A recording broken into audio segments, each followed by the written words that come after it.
अभी प्रमुख ठीक कह रही थी, 2 बार 2 एमएलए ने 5-5 करोड़ रुपया लिया, 5 से लाख।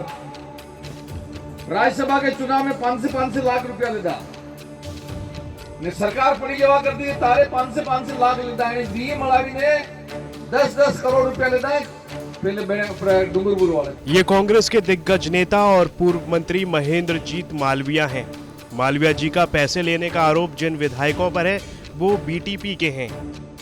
याद हो बीते दिनों जब तत्कालीन डिप्टी सीएम ने अपने समर्थित विधायकों के साथ बगावत का रुख अपनाया था, तब राजस्थान की सरकार पर संकट के बादल मंडराए थे, तो बीटीपी के 2 विधायक बहुत चर्चा में थे। पंचायती राज चुनाव के लिए अपने उम्मीदवार के समर्थन में सभा करने पहुंचे पूर्व मंत्री जी ने सभा को संबोधित करते हुए जो कहा, एक बार फिर सुन लीजिए। अभी प्रमुख ठीक कह रही थी, 2 बार 2 एमएलए ने 5-5 करोड़ रुपया लिया, 5 से लाख। राज्यसभा के चुनाव में 5 से लाख रुपया लेता ने सरकार पड़ी जवा कर दी, तारे 5 से लाख लेता है। डी मलावी ने 10 करोड़ रुपया लेता है पहले डूंगरपुर वाले। कांग्रेस नेता के बयान पर बीटीपी के विधायक राजकुमार रोत ने क्या कहा वो भी सुन लीजिए। बांसवाड़ा की जनता से विशेष अनुरोध है कि ये कांग्रेस के लीडरों द्वारा और कुछ बीजेपी के लीडरों द्वारा कुछ अफवाहें फैलाई जा रही है। इस चुनाव में बीटीपी के खिलाफ उन लोगों ने एक ही मुद्दा बना के रखा है। कोई कहता है 35 करोड़, कोई कहता है 25 करोड़।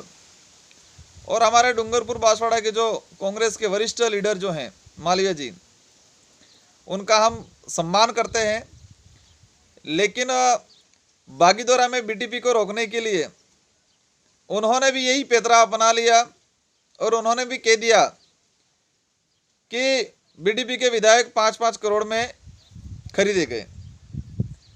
अब ये कोई सामान नहीं है, हम जनता द्वारा चुने हुए जनप्रतिनिधि है। सरकार को हमने समर्थन दिया है हमारी मांगों के साथ। अभी ये पंचायती राज चुनाव में अपनी जो राजनीतिक बचाने के लिए लगे हुए हैं, लेकिन मैं विशेषकर बांसवाड़ा और डूंगरपुर की जनता से निवेदन करूंगा कि आज का जो चुनाव है और 1 तारीख को जो चुनाव होने वाला है, इस चुनाव में जो ये कांग्रेसी जो लीडर हैं, जो गादी परिवार के नाम से और माननीय अशोक जी गहलोत के नाम से जो यहाँ दुकानें चला रहे हैं, अगर वास्तविक कांग्रेस के सच्चे सिपाही होते तो खुद की पार्टी पे आरोप नहीं लगाते। उनको ये नहीं पता चल रहा है कि हम हमारी खुद की पार्टी पे आरोप लगा रहे हैं, खुद की पार्टी को खरीद फरोख्त भ्रष्ट पार्टी बता रहे हैं। यही कांग्रेसी लीडर अपनी खुद की दुकान चलाने के लिए, अगर इससे उनके जो बयान से साबित हो रहा है सच्चे सिपाही होते पार्टी के, तो खुद की पार्टी पे आरोप नहीं लगाते। और उससे ये भी साबित हो रहा है कि वो पार्टी के लिए नहीं, खुद के लिए सारे कर रहे हैं ये सारे कांग्रेसी लीडर। इसीलिए बांसवाड़ा और डूंगरपुर की जनता से निवेदन है कि इस पंचायती राज चुनाव में ये काकरी डूंगरी घटना में आदिवासियों पे जो लांछन लगाया, आदिवासियों के जो 2-3 बच्चों पे गोलियां चली, इसके जिम्मेदार यहाँ के कांग्रेस बीजेपी के लीडर हैं, क्योंकि उन्होंने सरकार को गुमराह किया, सरकार तक सही मैसेज नहीं पहुँचाया, सरकार को पता ही नहीं चलने दिया। और लास्ट में उनका मकसद ये था कि बीटीपी वालों को फंसाना है उसमें। आज ये स्थिति बन रही है। जो काकरी डूंगरी घटना में जो लड़कों के एफआईआर में नाम है, जो लड़का गया ही नहीं है, उसको फ़ोन करके कह रहे हैं कि तेरा एफआईआर में नाम है, ध्यान रखना, कांग्रेस को जिताएगा तेरे को बचाएंगे, नहीं जिताएगा तो तेरे को फंसा देंगे। इस तरह से डरा धमका रहे हैं। जनता से भी निवेदन है कि इस तरह के डर आज डर जाएंगे तो आने वाले समय में और डराएंगे। इसलिए आप सबको अनुरोध है कि इस चुनाव में उनको सबक सिखाए, किसी के बहकावे में नहीं आए।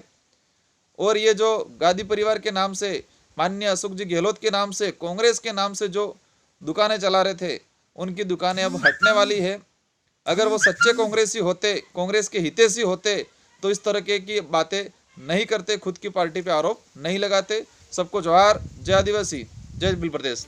चुनाव हो या सत्ता के सिंहासन में शासन की बात हो, अब चुनाव में खरीद फरोख्त के आरोप प्रत्यारोप, हॉर्स ट्रेडिंग, बाड़ेबंदी जैसी बातें आम हो गई हैं। फिलहाल मालविया जी चुनाव जीतने के लिए पैसे लेने का आरोप भले ही दूसरे विधायकों पर लगा रहे हों, पर देने का आरोप तो उनकी खुद की पार्टी पर ही लग रहा है। ब्यूरो रिपोर्ट, राजस्थान तक।